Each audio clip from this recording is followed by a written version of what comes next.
Les oiseaux ne sont pas les seuls à se rassembler sur les côtes britanniques.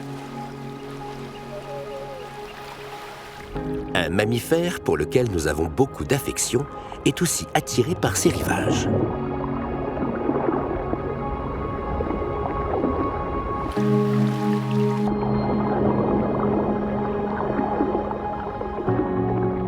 Plus de 80% des phoques gris de Grande-Bretagne vivent dans ces eaux. De tous les animaux qui se reproduisent sur les côtes britanniques, c'est le plus grand et probablement aussi le plus curieux. Dans les eaux des îles Farne, au large du Northumberland, on croise une des plus grandes colonies de phoques gris. 6000 d'entre eux vivent ici à l'année.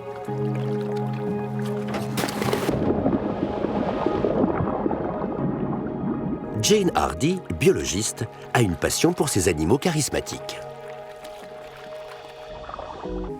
Ici, les conditions sont idéales. Ils n'ont pas de prédateurs naturels. Dans d'autres parties du monde, ils sont chassés par les requins et les orques.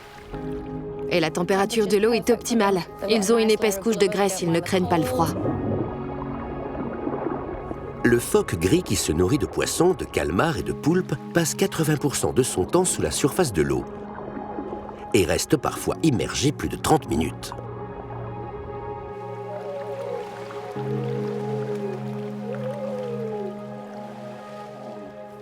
Les phoques qui vivent dans ces eaux ne sont pas farouches.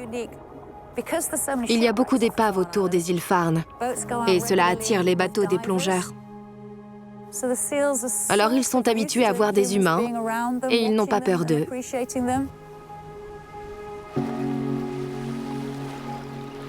Si ce phoque vous semble avoir un petit air de famille, c'est probablement parce que c'est un lointain parent de votre animal de compagnie.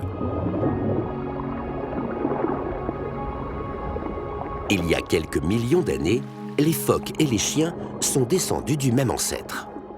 C'est merveilleux de voir les phoques dans leur environnement naturel.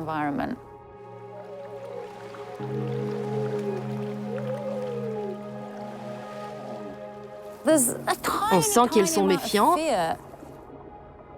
mais ils ne sont pas agressifs. Ils vaquent à leurs occupations.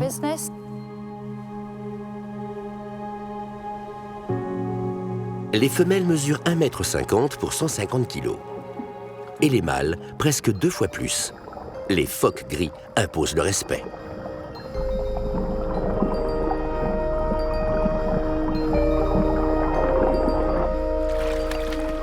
Nager parmi les phoques gris permet à Jane d'interagir et de développer un lien privilégié avec ces créatures curieuses.